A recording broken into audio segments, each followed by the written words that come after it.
Compete ചെയ്ത് വരാന്ന് പറഞ്ഞാൽ കുറച്ച് പ്രയാസമുള്ള കാര്യമാണ് അന്നത്തെ കാലഘട്ടത്തിൽ. അവർ അത്രയും സ്ട്രോങ് ആണ്. നമ്മളൊന്നും ഇല്ലായ്മ വരുന്നതാണല്ലോ. എപ്പോഴാണ് ബ്രേക്ക് ചെയ്ത് നമ്മൾ മാറുന്ന സമയത്ത് നമ്മളുടെ ഒരു ബ്രാൻഡ് നെയിം അവിടെ നിന്നും നിലനിൽക്കുന്നുള്ളൊരു സാധ്യത. അപ്പോൾ ഫ്യൂച്ചറിലേക്ക് അതൊരു നമ്മളുടെ ഒരു പേര് ഇന്നൊരാൾ തുടങ്ങി വെച്ചതായിരുന്നു. നമ്മൾ വെൽത്ത് എങ്ങനെയാണോ കാഴ്ചപ്പാടിൽ കാണുന്നത് അതേപോലെ ഹെൽത്തിനെയും കൂടെ എന്ത് ചെയ്യുന്നുണ്ട്, ഇൻക്ലൂഡ് ചെയ്തിട്ടാണ് മുന്നോട്ട് പോകുന്നത്. വെൽത്തും വേണം, ഹെൽത്തും വേണം. വെൽത്ത് മാത്രം ഉണ്ടായിട്ട് പിന്നെ ഹെൽത്ത് ഇല്ലെങ്കിൽ കാര്യമില്ലല്ലോ. അതിൽ നമ്മളൊരാളെ ഒന്നിലും നമ്മളൊരാളെ ഡിപ്പെൻഡ് ചെയ്ത് എന്ത് ചെയ്യാൻ പാടില്ല, നിൽക്കാൻ പാടില്ല. നമുക്ക് അതിനുള്ള കോൺഫിഡൻസ് ഉണ്ടെങ്കിൽ നമ്മൾ ആ രീതിയിൽ എന്ത് ചെയ്യണം, മുന്നോട്ട് പോകണം. അവിടുന്ന് നമ്മൾ ഇങ്ങനെ ബിസിനസ് ചെയ്ത് ഉയർന്നു വരുമ്പോൾ സാധാരണഗതിയിൽ ഏതെങ്കിലും അസൂയാലുക്കളോ കാര്യങ്ങളൊക്കെ ഉണ്ടാവാം. പക്ഷെ നമ്മളെ മൈൻഡ് ചെയ്യാറില്ല. നമ്മൾ സ്ട്രൈറ്റ് ആയിട്ട് മുന്നോട്ട് പോയി കഴിഞ്ഞാൽ നമ്മൾ എന്തായാലും നമ്മൾ ഉദ്ദേശം സാധിക്കും, തീർച്ചയായിട്ടും.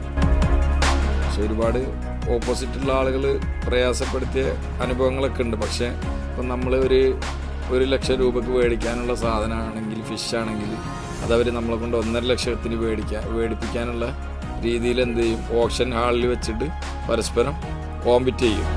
അമേരിക്കനായിട്ടുള്ള പ്രശ്നം കാരണം എക്സ്പോർട്ടേഴ്സൊക്കെ നല്ല സ്ട്രഗിളിങ്ങിലാണ് ഉള്ളത് ഇപ്പോൾ 1-2 വർഷമായിട്ട്.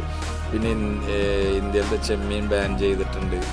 എങ്ങനെയാണോ ഫ്രഷ് പർച്ചേസ് ചെയ്തത് അതേ രീതിയിൽ അത് അവിടെ എത്തുമ്പോൾ ആളുകൾക്ക് കാണാൻ പറ്റും. ആ രീതിയിൽ അവർക്ക് അത് മേടിച്ച് ജനങ്ങളിലേക്ക് എത്തിക്കാൻ പറ്റും. ആ രീതിയിലേക്ക് ഇന്ന് മാറി. അല്ലാതെ ഇതൊരിക്കലും ഇതൊരു മോശം ബിസിനസ്സായിട്ട് ആരും കാണണ്ട.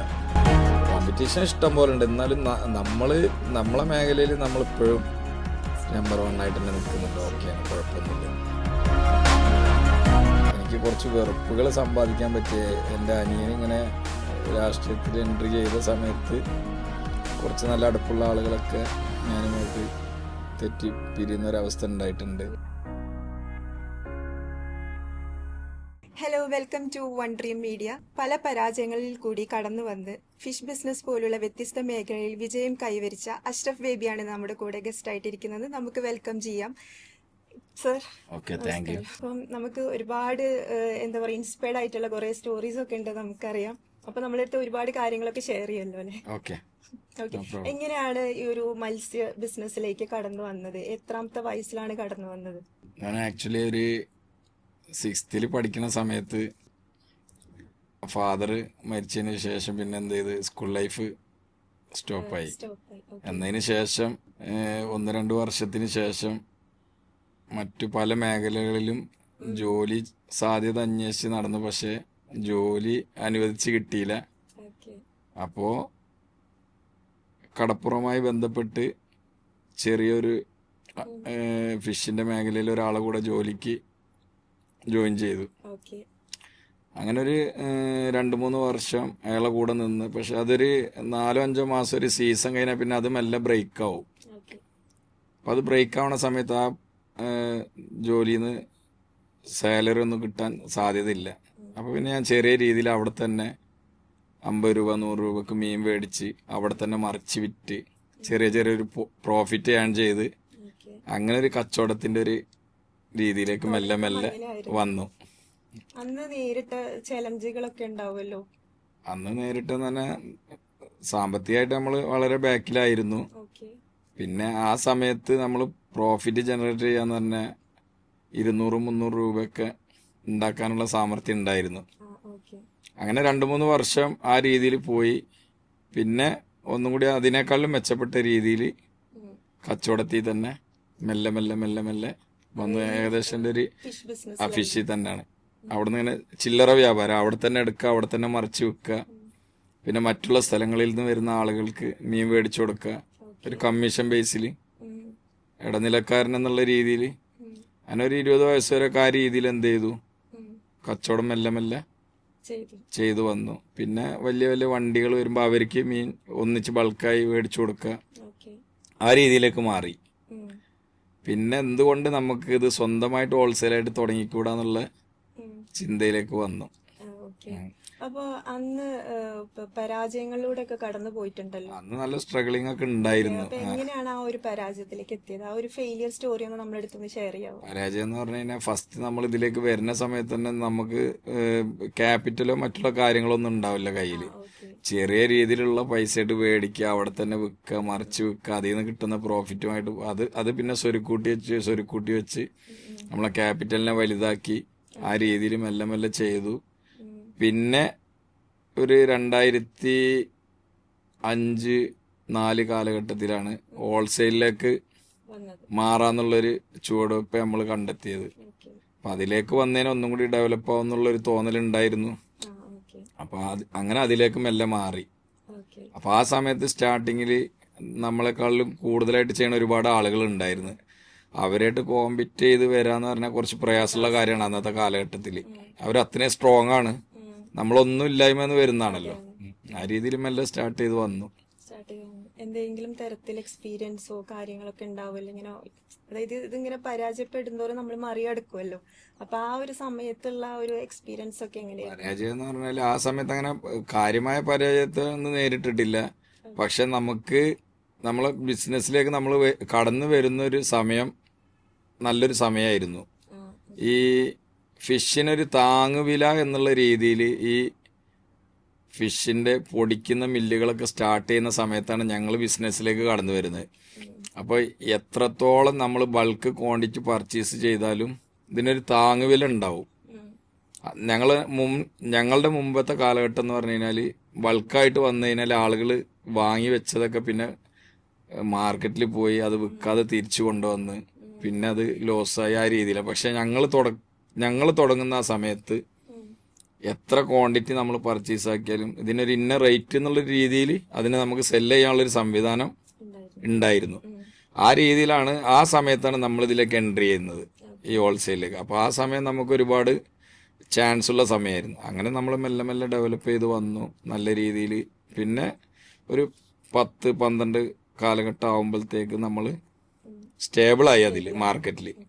എക്സ്പോർട്ടിംഗ് ഒക്കെ ചെയ്യുന്നുണ്ടല്ലോ. ഡൊമസ്റ്റിക് ആണ് മെയിനായിട്ട് നമ്മൾ ചെയ്യുന്നത്. കേരള, അതെ കേരള, തമിഴ്നാട്, കർണാടക, ഗോവ ഈ സംസ്ഥാനങ്ങളിലേക്കാണ് നമ്മൾ ചെയ്യുന്നത്. പിന്നെ ഇന്റർനാഷണൽ എക്സ്പോർട്ട് ചെയ്യുന്നവർക്ക് നമ്മൾ സബ്ബായിട്ട് അവർക്ക് എന്ത് ചെയ്യണം, പ്രോഡക്റ്റ് നമ്മൾ എത്തിച്ചു കൊടുക്കുകയാണ്. അവരെ ഒരു വില അനുസരിച്ച് നമ്മൾ അവർക്ക് എത്തിച്ചു കൊടുക്കുക. അവരാണ് അത് ഇന്റർനാഷണൽ മാർക്കറ്റിലേക്ക് അയക്കുന്നത് ഫ്രോസൺ ചെയ്തിട്ട്. നമ്മൾ ഈ കേരളത്തിൽ കാണുന്ന പല മാർക്കറ്റുകൾ പോലെ തമിഴ്നാടും കർണാടകയിലും ഗോവയിലൊക്കെ മാർക്കറ്റുകളുണ്ട്. പിന്നെ ഫിഷ് മില്ലുകളുണ്ട്. ഏത് ഫിഷാണ് ഏറ്റവും കൂടുതൽ എക്സ്പോർട്ട്? നമുക്ക് ഏതാണോ അവൈലബിൾ ഉള്ളത് അത് എത്ര ക്വാണ്ടിറ്റി വന്നാലും നമ്മളെ പ്രൈസിനനുസരിച്ചാണ് അത് കിട്ടുന്നതെന്നുണ്ടെങ്കിൽ നമ്മൾ പർച്ചേസ് ചെയ്ത് അതാത് സ്ഥലങ്ങളിലേക്ക് അയക്കും. അതാണ് നമ്മളുടെ ബിസിനസ് മോഡൽ.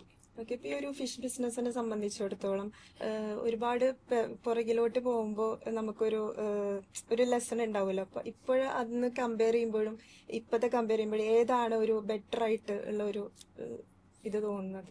ഇപ്പൊ ഈ മേഖലയിൽ ബിസിനസ് ചെയ്യുന്ന ഒരാളും പരാജയപ്പെടാൻ സാധ്യത കുറവാണ്. പിന്നെ അയാൾ പരാജയപ്പെടുന്നുണ്ടെങ്കിൽ അവരുടെ ജീവിത ശൈലിയിലുള്ള എന്തെങ്കിലും കാര്യങ്ങളിലുള്ള വ്യത്യാസം, സാമ്പത്തികമായിട്ടുള്ള എന്തെങ്കിലും പോരായ്മകളോ അതല്ലെങ്കിൽ അവരെ മറ്റുള്ള ആക്ടിവിറ്റീസ് കാരണം എന്താവും പരാജയപ്പെടും. അല്ലാതെ ഇന്നൊരാൾ ബിസിനസ് ചെയ്യുകയാണെങ്കിൽ ഇപ്പോൾ നമ്മളൊരു 1000 രൂപയ്ക്ക് ഒരു ബോക്സ് മീൻ മേടിക്കുകയാണെങ്കിൽ പ്ലസ് അതിൻ്റെ മേലുള്ള എക്സ്പെൻസും അത് കവർ ചെയ്ത് പ്രോഫിറ്റ് എടുക്കാനുള്ള ഒരു സംവിധാനത്തിലാണ് ഇന്ന് ഈ ബിസിനസ് മുന്നോട്ട് പോകുന്നത്. പിന്നെ മേ ബി മാർക്കറ്റുകളിലേക്ക് നമുക്ക് അയക്കുമ്പോൾ പ്രോഫിറ്റ് ആൻഡ് ലോസ് ഉണ്ടാവാൻ സാധ്യത ഉണ്ട്. ചിലപ്പോൾ പ്രോഫിറ്റ് ഉണ്ടാവും, ചില സമയങ്ങളിൽ ലോസ് ഉണ്ടാവും. അതല്ലാതെ ഇതിനെ നമ്മൾ ഫിഷ് മില്ലിലേക്ക് അയക്കുന്ന ഒരു സംവിധാനമുണ്ട്. പിന്നെ എക്സ്പോർട്ട് കമ്പനികൾക്ക് എക്സ്പോർട്ട് ഐറ്റംസ് അയക്കുന്നത്, അതിലൊന്നും നമുക്ക് ഒരിക്കലും ലോസ് വരാനുള്ള സാധ്യത ഇല്ല. അത് നല്ല രീതിയിൽ ചെയ്യണമെങ്കിൽ പ്രോഫിറ്റ് ജനറേറ്റ് ചെയ്യാൻ തന്നെയാണ് കൂടുതലും സാധ്യത കൂടുതൽ. ഫിഷ് ബിസിനസിന് പുറമെ മറ്റുള്ള ബിസിനസ് മേഖലകളിലും ചെറിയ രീതിയിൽ ജ്വല്ലറി ബിസിനസ്സിൽ പാർട്ണർഷിപ്പ് ഉണ്ട്, പൊന്നാനി തന്നെയാണ്. അതേപോലെ സൗദിയിൽ ഒരു ചെറിയ ബിസിനസ് സ്റ്റാർട്ട് ചെയ്തിട്ടുണ്ട്. അൽഹംദുലില്ലാഹ് തുടങ്ങിയിട്ടേ ഉള്ളൂ. അപ്പോൾ മോമെല്ലാം പുറത്തേക്ക് പോകണം എന്നുള്ളൊരു ആഗ്രഹം പറഞ്ഞപ്പോൾ അതിലൊരു ഇൻവെസ്റ്റ്മെന്റ് ഇങ്ങനെ നടത്തിയിട്ടുണ്ട്. പിന്നെ ചെറിയ രീതിയിൽ എന്തെങ്കിലുമൊക്കെ ആയിട്ട് റിയൽ എസ്റ്റേറ്റ് കാര്യങ്ങളിലൊക്കെ ആയിട്ട് മെയിനായിട്ട് ചെയ്യുന്ന ഫിഷ് തന്നെയാണ്. ഇപ്പം സാറിന്റെ ഒരു വ്യൂ ഓഫ് പോയിന്റിൽ ഏറ്റവും പ്രോഫിറ്റബിൾ ബിസിനസ് എന്ന് തോന്നുന്ന ഒരു ബിസിനസ് എനിക്ക് ഏതാണ്? ഏറ്റവും ബിസിനസ്സായിട്ട് നല്ല രീതിയിൽ പോകുന്ന ബിസിനസ്സായിട്ട് തോന്നുന്നത് ഫിഷ് തന്നെയാണ്. ഫിഷ് തന്നെയാണ്. ആ ഓക്കെ.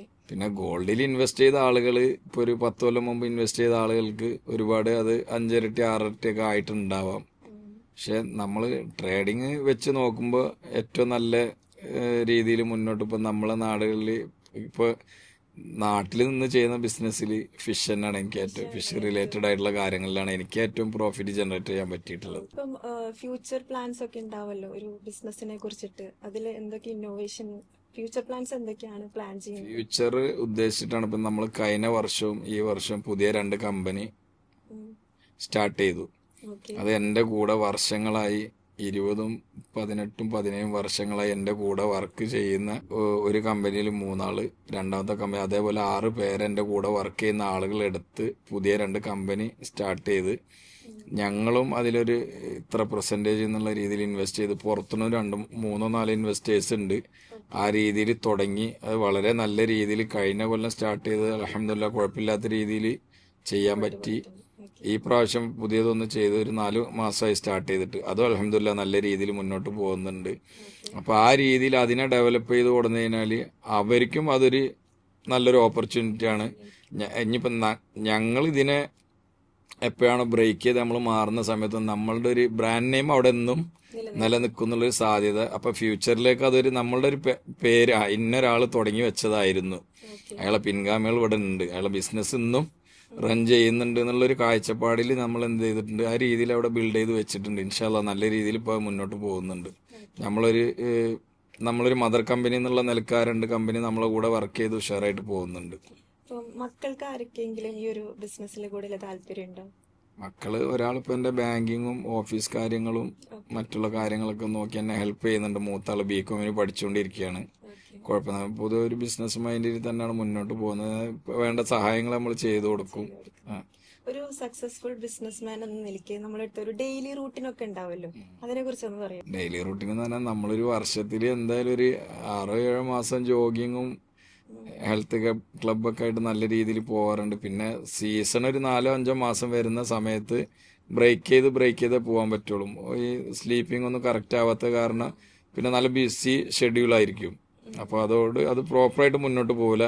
അല്ലാത്ത സമയങ്ങളിൽ ഫുഡും മറ്റുള്ള കാര്യങ്ങളൊക്കെ കൺട്രോൾ ചെയ്ത് നല്ല രീതിയിൽ നമ്മൾ വെൽത്ത് എങ്ങനെയാണോ കാഴ്ചപ്പാടിൽ കാണുന്നത് അതേപോലെ ഹെൽത്തിനെയും കൂടെ എന്ത് ചെയ്യുന്നുണ്ട്, ഇൻക്ലൂഡ് ചെയ്തിട്ടാണ് മുന്നോട്ട് പോകുന്നത്. വെൽത്തും വേണം ഹെൽത്തും വേണം. വെൽത്ത് മാത്രം ഉണ്ടായിട്ട് പിന്നെ ഹെൽത്ത് ഇല്ലെങ്കിൽ കാര്യമില്ലല്ലോ. അതിൽ രണ്ടുണ്ടെങ്കിലല്ലേ കാര്യമുള്ളൂ. ആ രീതിയിൽ ചിന്തിക്കുന്ന ആളാണ്. ഇപ്പം ചാകര എന്നൊരു സംഭവം ഉണ്ടല്ലോ. അപ്പം സത്യം പറഞ്ഞാല് ഞാൻ ചാകര നേരിട്ട് കണ്ടിട്ടില്ല, പക്ഷെ എനിക്ക് കാണാൻ ഭയങ്കര ആഗ്രഹമുണ്ട്.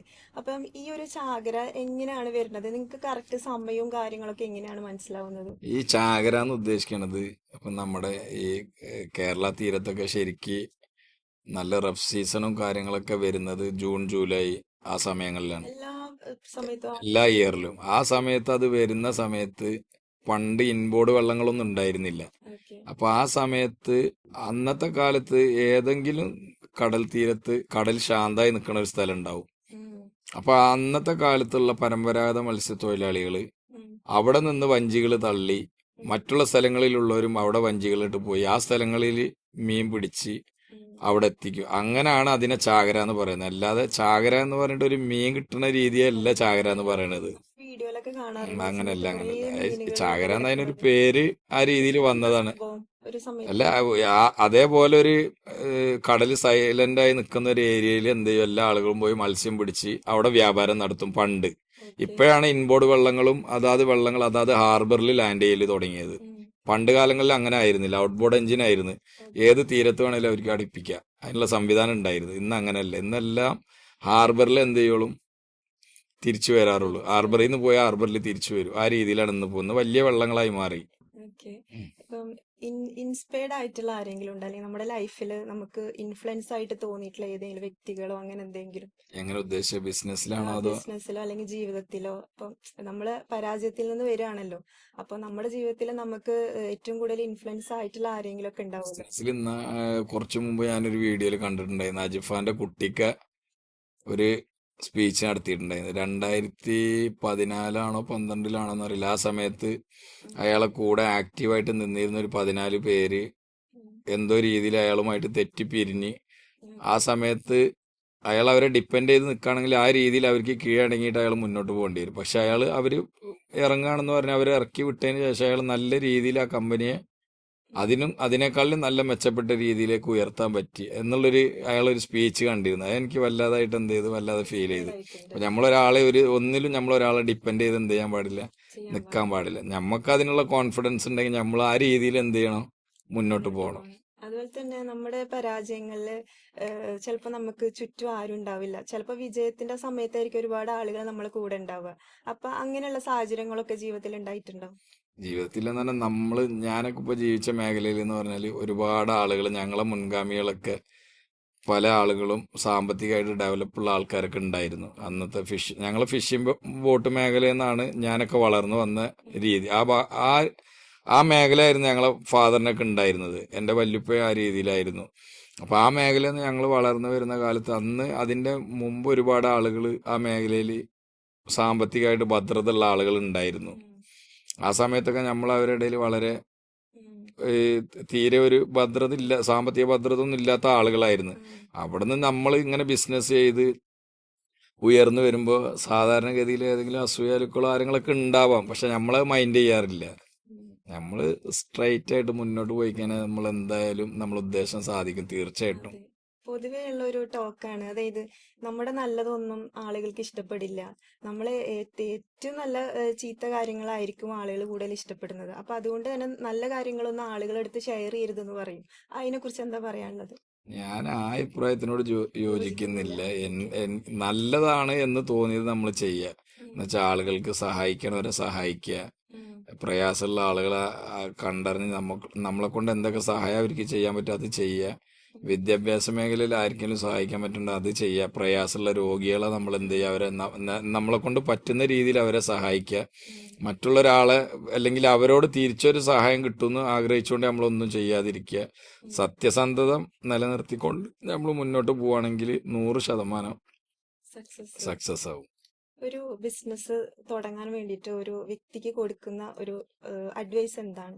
പുതിയതായിട്ട് ഒരാൾ ബിസിനസ് സ്റ്റാർട്ട് ചെയ്യാൻ ഇപ്പൊ എന്റെ മേഖലയിൽ തന്നെ ഒരുപാട് പുതിയ കച്ചവടക്കാർ വരുന്നുണ്ട്.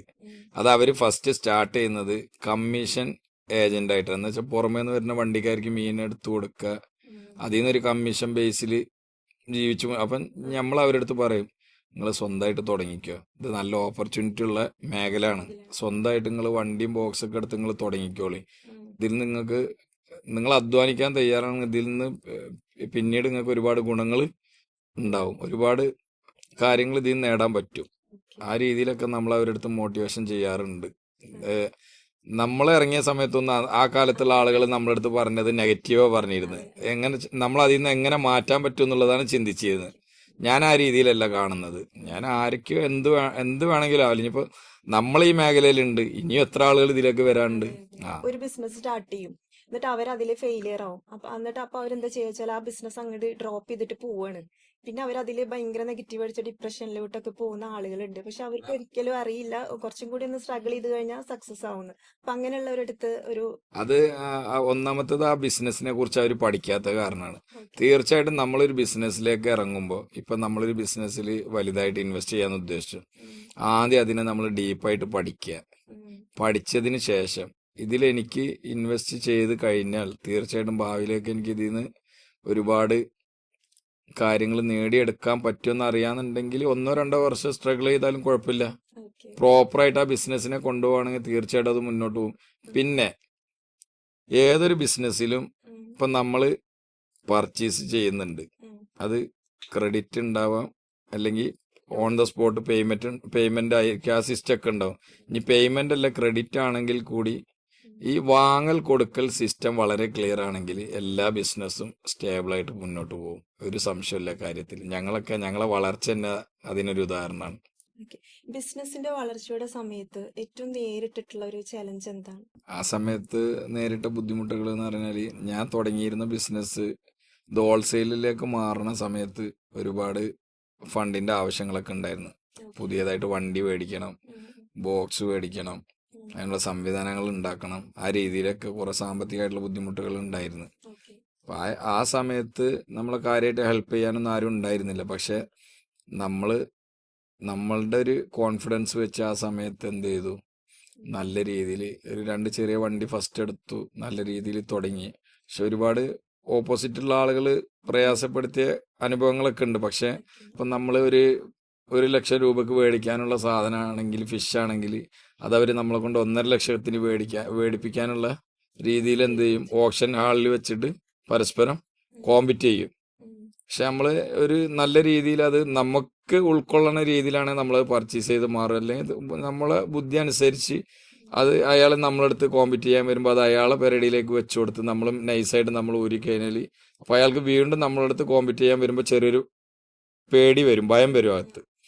ചില സമയത്ത് നമ്മൾ ലോക്കാവും, എങ്കിലും ആ രീതിയിലൊക്കെ സ്ട്രഗിൾ ചെയ്ത് നമ്മൾ അതിനൊക്കെ ഓവർകം ചെയ്ത് എന്ത് ചെയ്ത് മുന്നോട്ട് വന്നിട്ടുണ്ട്. തുടക്കത്തില് സീറോയില് നിൽക്കുമ്പോ, ഒരു പരാജയത്തില് നിൽക്കുമ്പോ ഈ ഒരു സക്സസ് ഉണ്ടാവുമെന്ന് അന്ന് വിചാരിച്ചിരുന്നു?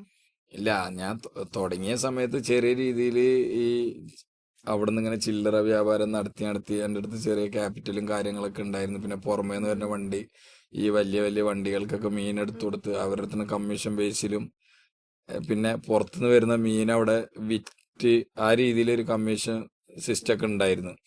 അങ്ങനെയൊക്കെ ഡെവലപ്പ് ചെയ്ത് എൻ്റെ അടുത്ത് കുറച്ച് ഫണ്ടും കാര്യങ്ങളൊക്കെ വന്നു.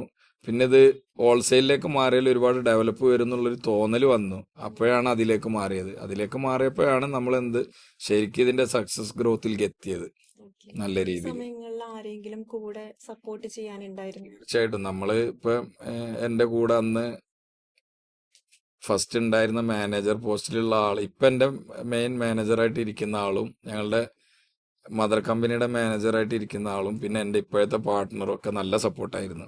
അവര് രണ്ടുപേരും നല്ല രീതിയിൽ സപ്പോർട്ട് ചെയ്തെന്ന് വെച്ചാൽ എൻ്റെ ഒരു തീരുമാനത്തിന് കാര്യങ്ങൾ മുന്നോട്ട് പോകും.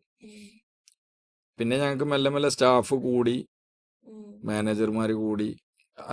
അവര് ഞാൻ എന്ത് തീരുമാനം എടുക്കുന്നു എൻ്റെ ബാക്കിൽ ഉറച്ചു നിൽക്കും. അവര് നോ എന്നുള്ളൊരു വാക്ക് പറയില്ല.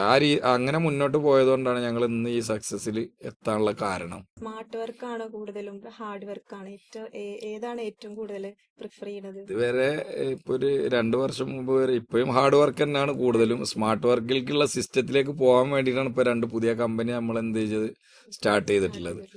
ഇൻഷാ അല്ലാഹ് ഒരു 4-5 വർഷം കഴിയുമ്പോൾ നമ്മള് അവർക്ക് ഡയറക്ഷൻ കൊടുത്ത് അവരോട് കാര്യങ്ങൾ നീക്കാനുള്ള രീതിയിലേക്ക് മാറാന്നുള്ളതാണ് ഉദ്ദേശം. പൊന്നാനിയിലാണല്ലോ ജനിച്ചു വളർന്നത്.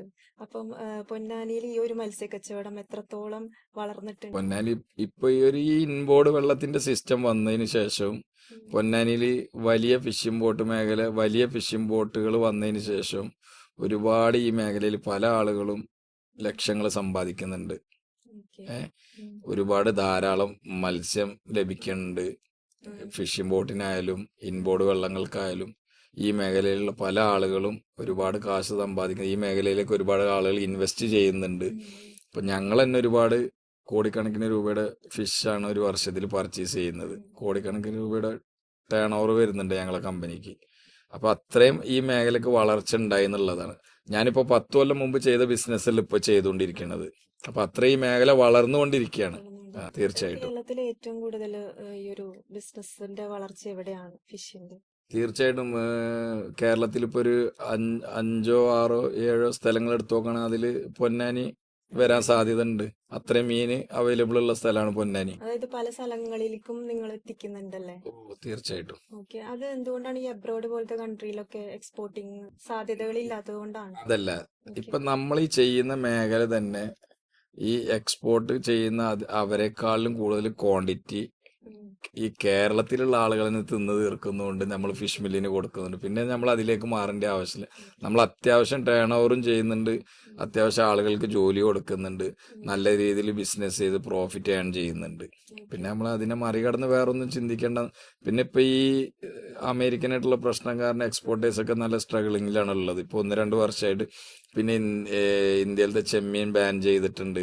ചെമ്മീനൊക്കെ എൻ്റെ ഓർമ്മ ശരിയാണെങ്കിൽ ഞാൻ 13ാമത്തെ വയസ്സിലാണ് ഈ മേഖലയിൽ വരുന്നത്. ഈ വർഷമല്ല, കഴിഞ്ഞ വർഷമാണ് ഞാൻ ജീവിതത്തിൽ ആദ്യമായിട്ട് ചെമ്മീൻ ഇത്രയും ചീപ്പ് റേറ്റിന് കൊടുക്കുന്ന ഒരു സമയം ഉണ്ടായത്. എന്നുവെച്ചാൽ എക്സ്പോർട്ടേഴ്സിന് ചെമ്മീൻ വേണ്ട. ഞാൻ 20 കൊല്ലം മുമ്പ് ചെമ്മീൻ്റെ പ്രൈസ് അന്ന് 120-130 രൂപ ഉണ്ട്. പക്ഷെ ആ അന്നത്തെ പണത്തിന്റെ മൂല്യം വെച്ച് നോക്കുമ്പോൾ ഇന്ന് അതിന്റെ ഡബിളിന്റെ മേലെ വരണം. പക്ഷെ ഇന്ന് അതിന്റെ 4/1 ചുരുങ്ങിയ സമയം ഉണ്ടായിരുന്നു കഴിഞ്ഞ വർഷം. അന്നത്തെ വിലന്റെ 4/1 വില മാറിയിരുന്നു. അപ്പൊ ഇത് എക്സ്പോർട്ട് ഐറ്റംസിന് ഡിമാൻഡ് ഇല്ലെങ്കിൽ അത്രയും ചീപ്പായിട്ട് ഒരു എക്സ്പോർട്ടായിട്ട് പോകുന്നുണ്ടെങ്കിലാണ് ഇതിന് ഡിമാൻഡ് നിലനിൽക്കുള്ളൂ. അമിതമായിട്ട് ഫിഷ് വന്നു കഴിഞ്ഞാൽ എല്ലാം ഇവിടെ ഉള്ള ആളുകൾക്ക് തിന്നു തീർക്കാൻ പറ്റൂലല്ലോ. ഇത് എത്രത്തോളം ക്വാണ്ടിറ്റി പുറത്തേക്ക് പോകുന്നുണ്ട്, അപ്പോഴാണ് ഇതിന്റെ പ്രൈസ് എന്ത് ചെയ്യുള്ളൂ, സ്റ്റേബിൾ ആയിട്ട് നിൽക്കുള്ളൂ. ഒരുപാട് എക്സ്പീരിയൻസ് ഒക്കെ കടന്നു വന്നിട്ടുള്ള ഒരാളല്ലേ, അപ്പം സ്വന്തം മക്കൾക്ക് കൊടുക്കുന്ന ഒരു ഏറ്റവും നല്ലൊരു അഡ്വൈസ് എന്തായിരിക്കും? ഞാൻ എൻ്റെ മക്കൾക്ക് ഏറ്റവും കൂടുതലായിട്ട് കൊടുക്കുന്ന അഡ്വൈസ് നല്ല രീതിയിൽ ബിസിനസ് ചെയ്യാൻ പഠിക്കുക. സാലറിയുടെ അല്ലാതെ 10 ആൾക്ക് ജോലി കൊടുക്കുന്ന ഒരു വ്യക്തി എന്നുള്ള നിലയിലേക്ക് മാറിയാൽ അയാളെ ലൈഫ് നല്ല രീതിയിൽ ഒരു മെച്ചപ്പെട്ട രീതിയിൽ ലൈഫ് കൊണ്ടുപോകാൻ പറ്റും. നേരെ മറിച്ച് അയാൾ ഒരു സാലറിയിലേക്ക് മാറിക്കഴിഞ്ഞാൽ, ഒരു സാലറി വാങ്ങുന്ന വ്യക്തി ആയാൽ ഒരു ലിമിറ്റിൽ അയാളെ ജീവിതം മുന്നോട്ട് പോവുള്ളൂ തീർച്ചയായിട്ടും. അപ്പം അങ്ങനത്തെ ഉപദേശം അവർക്ക് കൊടുക്കാറുണ്ട്. പിന്നെ മൂത്താൾക്ക് മാത്രമേ ആ മൈൻഡ് വന്നിട്ടുള്ളൂ, ബാക്കിയുള്ളവർ ഇന്ന രീതിയിലാവാന്നുള്ളതാണ് പറയണത്. അപ്പൊ മൂത്താളുടെ അടുത്ത് ഞാൻ എപ്പോഴും എന്ത് ചെയ്യാറുണ്ട്, ഉപദേശങ്ങൾ പറയാറുണ്ട്. ഇപ്പൊ ഈ ഒരു ഫിഷ് ബിസിനസിനെ സംബന്ധിച്ചിടത്തോളം മറ്റുള്ള ബിസിനസ് മേഖലകൾ തമ്മിൽ എന്തെങ്കിലും തരത്തിൽ അവഗണനകളോ അങ്ങനെ എന്തെങ്കിലും ഉണ്ടോ? ഒരിക്കലും ഇല്ല. പണ്ടുള്ള ആളുകൾക്കൊക്കെ ഒരു തോന്നലുണ്ടായിരുന്നു, ഒരു ജോലി ഇല്ലെങ്കിൽ പെട്ടെന്ന് പോയിട്ട് ഒരു സൈക്കിള് മേടിക്കുക, അല്ലെങ്കിൽ ഒരു ബോക്സ് മേടിച്ചിട്ട് എന്ത് ചെയ്യുക, ഫിഷ് വാങ്ങാൻ കൊണ്ടേ വിൽക്കുക, ഒരു ഇൻവെസ്റ്റ്മെന്റോ മുതൽ മുടക്കൊന്നും ഇല്ലാതെ അന്ന് ഫിഷ് വിൽക്കണ ആൾക്കാർ ഒരു കോലം കെട്ട രീതിയിലുള്ള. ഇന്ന് നേരെ മറിച്ച് ഒരു ഫിഷ് കൗണ്ടർ ഇടുക എന്ന് പറഞ്ഞു കഴിഞ്ഞാൽ ലക്ഷങ്ങൾ ചെലവാണ്. നല്ല രീതിയിൽ AC ഒക്കെ വെച്ച് സെറ്റ് ചെയ്ത് യൂണിഫോംഡ് ആളുകളെ വെച്ച് തലമറച്ച് നല്ല രീതിയിൽ കട്ടിങ് സെന്റർ ഒക്കെ ഉണ്ടാക്കി നല്ല രീതിയിൽ പാക്ക് ചെയ്ത് ആ രീതിയിലാണ് ഇന്ന് ഫിഷ് എന്ത് ചെയ്യുന്നത്, കൊടുക്കുന്നത്.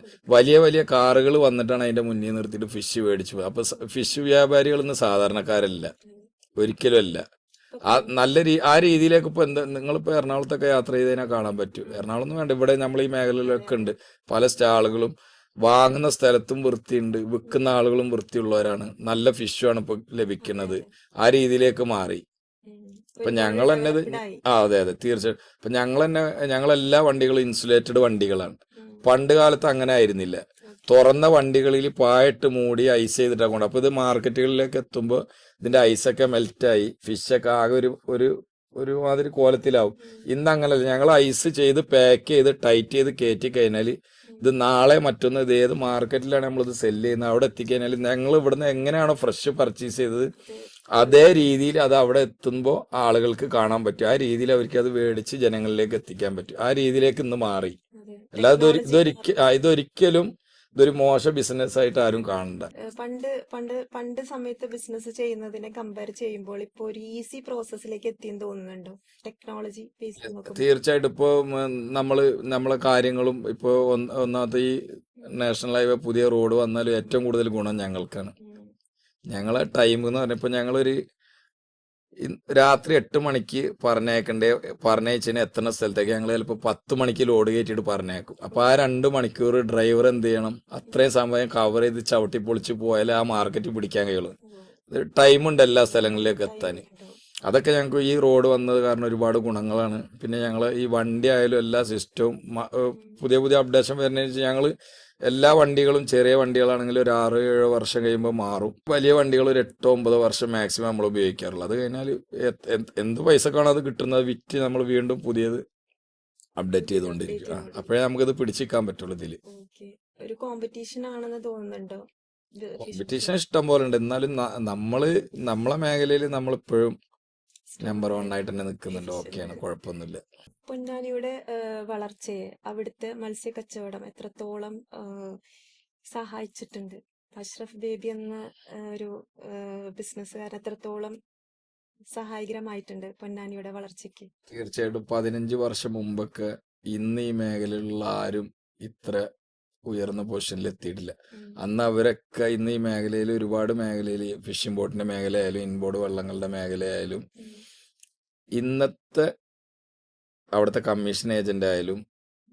ബോട്ടിൻ്റെ ഓണേഴ്സ് ആയാലും ബോട്ടിൻ്റെ കമ്മീഷൻ ഏജൻ്റ് ആയാലും പല മേഖലയിൽ വർക്ക് ചെയ്യുന്ന ആൾക്കാർ, ബിസിനസ്സുകാരായാലും അന്നൊക്കെ വേറെ ആളുകളുടെ കൂടെ ജോലി ചെയ്തിരുന്ന ആൾക്കാരാണ്.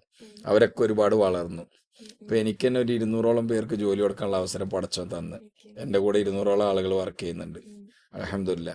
അപ്പോൾ ആ രീതിയിലേക്ക് വളർന്നു. ഇപ്പോൾ ഇനിയിപ്പോൾ താനൂരും ഈ പൊന്നാനി കൂടാതെ ഒരു മീൻ ലാൻഡ് ചെയ്യുന്ന ഒരു ഏരിയയാണ് താനൂർ. അവിടെയുള്ള കൂടുതൽ വെള്ളങ്ങളാണ് പൊന്നാനിയിൽ മീനുമായിട്ട് വന്ന് വ്യാപാരം ഇത്ര അധികം നടത്തുന്നത്. പക്ഷെ ഇവിടെ ഒരു ന്യായമായ മീനിന് വില കിട്ടും എന്നുള്ളൊരു കാഴ്ചപ്പാടിലാണ് അവരെന്ത് ചെയ്യുന്നത്, അത്രയും മീന് ഇങ്ങോട്ട് എത്തിക്കുന്നത്. ഇവിടെ അതിനുള്ള വ്യാപാരികളുണ്ട്. അപ്പോൾ പൊന്നാനി ഹാർബർ ആ രീതിയിലേക്ക് വളർന്നു. അവിടെയുള്ള വെള്ളങ്ങൾ അവിടെ മീൻ കൊടുക്കാതെ പൊന്നാനി ഹാർബറിലേക്കാണ് മീൻ എത്തിക്കുന്നത്. എന്നിട്ട് ഇവിടെ ധാരാളമായിട്ട് വ്യാപാരം നടക്കണം. ഈ മേഖലയിലുള്ള ആളുകൾക്ക് ഒരുപാട് പണം സമ്പാദിക്കാനുള്ള അവസരങ്ങളുണ്ട്. എല്ലാവർക്കും പല മേഖലയിലും പണം ഉണ്ടാക്കാനുള്ള ഇത്രയും മീനിവിടെ എത്തുന്ന കാരണം പല തൊഴിലവസരങ്ങളുണ്ട്. എന്നെ പോലത്തെ 10-20 വ്യാപാരികളുണ്ട്. അതിനോടനുബന്ധിച്ച് ഒരുപാട് തൊഴിലാളികളുണ്ട്. ഇപ്പം എൻ്റെ കൂടെ 200 തൊഴിലാളികളുണ്ട്. 100ഉം 50ഉം 25ഉം 60ഉം 70ഉം പേരായിട്ട് പല കമ്പനികളിലും വർക്ക് ചെയ്യുന്നുണ്ട്. അപ്പം എത്ര ആളുകൾക്ക് ജോലി കിട്ടി. ആ രീതിയിലേക്ക് ഇന്ന് പൊന്നാനി ഹാർബർ എന്ത് ചെയ്തു, വളർന്നു. പിന്നെ പൊന്നാനി ഹാർബർ പോലെ ഒരു സൗകര്യമുള്ള ഹാർബർ അടുത്ത മേഖലകളിലൊന്നുമില്ല. അത്ര ഏരിയ പൊന്നാനി ഹാർബറുണ്ട്. ആ രീതിയിലേക്ക് പൊന്നാനി ഹാർബർ വളർന്നു കഴിഞ്ഞു. ഇനിയും ഒരുപാട് മുന്നോട്ട് വളരാനുണ്ട്. ജീവിതത്തിന് ജീവിക്കാൻ തന്നെ ഒരു വലിയൊരു വക തന്നെ കൊടുക്കണം. തീർച്ചയായിട്ടും ഒരിക്കലും അൽഹംദുലില്ലാ നല്ല രീതിയിൽ. ഒരുപാട് ജീവിതത്തിലായാലും ബിസിനസ്സിലായാലും ഒരുപാട് സ്ട്രഗിളിലൂടെ ഒക്കെ കടന്നു വന്നതല്ലേ. അപ്പം എന്താണ് ഒരു ലെസൺ, അതിന് പഠിച്ചിട്ടുള്ള ഒരു പാഠം എന്താണ്? പഠിച്ചിട്ടുള്ള പാഠം എന്ന് പറഞ്ഞു കഴിഞ്ഞാൽ നമ്മളിപ്പോൾ 15 വയസ്സിലോ 20 വയസ്സിലോ 30 വയസ്സിലൊക്കെ എല്ലാവരും ബിസിനസ് സ്റ്റാർട്ട് ചെയ്യും. നമുക്ക് ഈ ജേണി ഒന്നും ഉണ്ടായിക്കൊള്ളുന്നില്ല. അപ്പം നമ്മൾ ബിസിനസ് സ്റ്റാർട്ട് ചെയ്യുന്ന സമയത്ത് നമുക്ക് എന്നും ഈ ആരോഗ്യത്തോടു കൂടി എന്ത് ചെയ്യാൻ പറ്റില്ല, ബിസിനസ് മുന്നോട്ട് കൊണ്ടുപോകാൻ അല്ലെങ്കിൽ ഓടിപ്പോകാൻ ബിസിനസ് ചെയ്യാനോ പറ്റില്ല. അപ്പം നമ്മൾ ഇതിൽ നിന്ന് മാറുന്ന സമയത്ത് നമുക്കൊരു പാസീവ് ഇൻകം സെറ്റ് ചെയ്യാൻ നമ്മൾ ഫസ്റ്റ് ബിസിനസ് സ്റ്റാർട്ട് ചെയ്യുമ്പോൾ പഠിക്കണം. അപ്പോഴാണ് നമ്മളെ ലൈഫ് ഇന്ന് ജീവിക്കുന്ന ലൈഫ് സ്റ്റൈലിൽ നമുക്ക് അന്നും ജീവിക്കാൻ പറ്റുള്ളൂ. ഒരിക്കലും ഒരു ടോപ്പിൽ ലൈഫ് സ്റ്റൈൽ പോണ ഒരാൾക്ക് അതിനെ ചുരുക്കി കൊണ്ടുവരാൻ പറ്റൂല. ആ രീതിയിൽ ജീവിക്കുന്നുണ്ടെങ്കിൽ സാമ്പത്തികം വേണമല്ലോ, അല്ലെങ്കിൽ അയാൾക്ക് അതിനുള്ള പൈസ ഉണ്ടാവണം. ആ സമയത്ത് അയാൾ ബിസിനസ് ഇല്ലെങ്കിലും അയാൾക്ക് എന്ത് ചെയ്യണം, ഒരു അപ്പം നമ്മൾ ഇന്ന് ക്രിയേറ്റ് ചെയ്യുന്ന പൈസ കൊണ്ട് നമ്മളെ വെൽത്ത് എന്ത് ചെയ്യുക, നമുക്ക് ഇൻകം വരാത്ത സമയത്ത് ആ വെൽത്ത് നമുക്ക് ഉണ്ടാവാൻ വേണ്ടി നമ്മൾ എന്ത് ചെയ്യുക, ഒരു പാസീവ് ഇൻകം പോലെ നമ്മൾ എന്ത് ചെയ്യുക, അത് ക്രിയേറ്റ് ചെയ്ത് വെച്ചാൽ വളരെ നന്നായിരിക്കും. നമ്മുടെ ജീവിത രീതി ആ രീതിയിൽ മുന്നോട്ട് പോകും. ഇന്ന് ജീവിക്കുന്ന ലൈഫ് സ്റ്റൈൽ എങ്ങനെയാണോ അതുപോലെ ഫ്യൂച്ചറിലും ജീവിക്കാൻ പറ്റുന്നുള്ള വിശ്വാസമാണ്. ബിസിനസ് തുടങ്ങിയ ഈ ഒരു ജേണിയിൽ ചെയ്യണ്ടായിരുന്നു എന്ന് തോന്നിയിട്ടുള്ള എന്തെങ്കിലും കാര്യങ്ങൾ സാറിന്റെ ജീവിതത്തിൽ ഉണ്ടായിട്ടുണ്ടോ? എനിക്ക് കുറച്ച് വെറുപ്പുകൾ സമ്പാദിക്കാൻ പറ്റിയ എൻ്റെ അനിയനിങ്ങനെ രാഷ്ട്രീയത്തിൽ എൻട്രി ചെയ്ത സമയത്ത് കുറച്ച് നല്ല അടുപ്പുള്ള ആളുകളൊക്കെ ഞാനുമായിട്ട് തെറ്റി പിരിയുന്ന ഒരവസ്ഥ ഉണ്ടായിട്ടുണ്ട്. ഈ ഒരു ബിസിനസ് ബന്ധപ്പെട്ടിട്ടാണോ? അത് ചെറുതായിട്ട് ബിസിനസ്സിലും ബാധിച്ചിട്ടുണ്ട്. പക്ഷെ അത് ആ സമയത്ത് അതങ്ങനെ കഴിഞ്ഞു. അല്ലാതെ അങ്ങനെ വേറെ ചെയ്യണ്ടെന്നുള്ള തോന്നിയ കാര്യങ്ങളൊന്നും ഉണ്ടായിട്ടില്ല. ഇല്ല. ലൈഫില് ഒരു ചെറിയൊരു ഹാപ്പിനെസ് എന്താന്ന് ചോദിച്ചു കഴിഞ്ഞാൽ എന്ത് പറയും? ഞാൻ എൻ്റെ ബിസിനസ് കഴിഞ്ഞാൽ എൻ്റെ മക്കളും ഫാമിലി ഉമ്മാനായിട്ടും വൈഫിനായിട്ടൊക്കെ ഏറ്റവും കൂടുതൽ സമയം ചെലവഴിക്കുന്ന. ഞാൻ അങ്ങനെ അധികം മൂവി കാണാനോ മറ്റുള്ള ആവശ്യങ്ങൾക്കൊന്നും പോകാറില്ല. എൻ്റെ ജോലി സമയം കഴിഞ്ഞാൽ ആ സമയത്ത് ഞാൻ എന്ത് ചെയ്യും, ഒരു വീട്ടിൽ ഇന്ന സമയത്ത് എത്താന്നുള്ളൊരു കൃത്യനിഷ്ഠത ഉണ്ട്. ജോലി ഇല്ലെങ്കിൽ വീട്ടിലുണ്ടാവും. അതല്ല എന്നുണ്ടെങ്കിൽ കറക്റ്റ് ടൈമിൽ നമ്മൾ ജോലി കഴിഞ്ഞ ഉടനെ വീട്ടിലെത്തും. അത്രയും സമയം കുട്ടികളുടെ കൂടെ, 5 മക്കളുള്ള കാരണം അവരുടെ കൂടെ സ്പെൻഡ് ചെയ്യാന്നുള്ളതാണ് എൻ്റെ ഏറ്റവും വലിയ ഹോബി. പിന്നെ വേറൊരു ചോദ്യം എന്താ വെച്ചാല്, ഇപ്പൊ പരാജയത്തിലൂടെ ആണല്ലോ ഇപ്പം ഒരു വിജയത്തിലേക്ക് എത്തി നിൽക്കുന്നത്.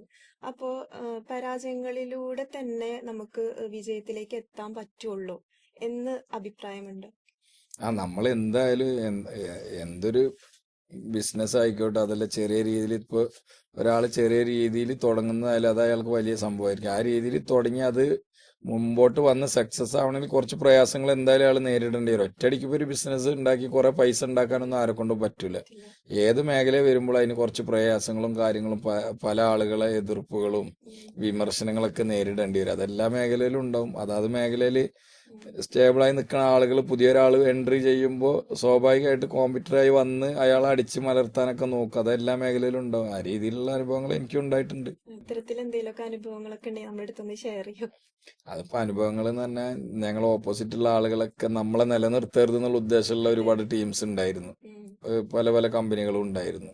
പക്ഷെ അവരൊക്കെ നമ്മളെ അടിച്ച് മലർത്തി നമ്മളിപ്പോൾ അവിടെ ടോപ്പായി നിൽക്കണം നമ്മളെ മാർക്കറ്റിൽ. ബിസിനസിന്റെ ലോസിനെ എങ്ങനെയാണ് നോക്കിക്കാണുന്നത്? ബിസിനസ് എന്തായാലും പ്രോഫിറ്റ് ആൻഡ് ലോസ് ഉണ്ടാവും. നമ്മളതിനെ ഇപ്പം ഞങ്ങളെ ബിസിനസ് എന്ന് പറഞ്ഞു കഴിഞ്ഞാൽ ഒരു 3-4 മാസമാണ് ഞങ്ങൾക്ക് നല്ല പീക്ക് ടൈം വരുന്നത്, നല്ല സീസൺ ആയിട്ടുള്ള.